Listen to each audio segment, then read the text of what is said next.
Hello. হ্যাঁ ভাই, আমি ফ্রান্স থেকে বলছিলাম। ভাই আমি ইংল্যান্ড। ওই বিশ্বকাপ ফাইনালে তো উঠতে পারলাম না, পুরা মেসি জ্বালায় কিছু শিখতে পারলাম না ভাই। কথা মন্দ বলেন নাই, যাইতেও পারলাম না, ফিরতেও পারলাম না।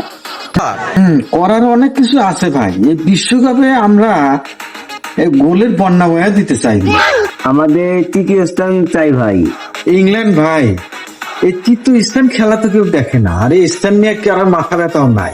কাজে তৃতীয় স্থান আপনারা নেন, গোল্ডেন বুটটা আমাদের চাই। গোল আমরা কমপক্ষে 6টা চাই। বড় চিন্তায় পড়ে গেলাম ভাই। এই এতগুলো গোল যদি হয় তাহলে আমার ডিফেন্স এবং গোলকিপারের কাজ কি? ও ঠিক আছে ভাই, গোলকি খালি মোরা ডাইভ দিবে আর মোরা ডাইভ দিবে।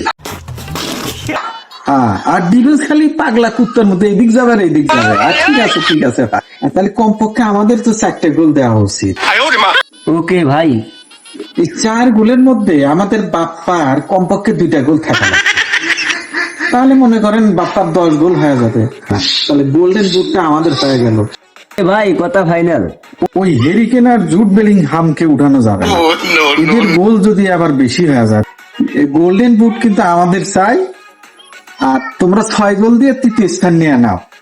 আমার এমবাপ্পা গোল্ডেন বুট পাইলেই হয়েছে। বিশ্বকাপে তো আমরা জিততে পারি না, এবার জিতবো ভাই।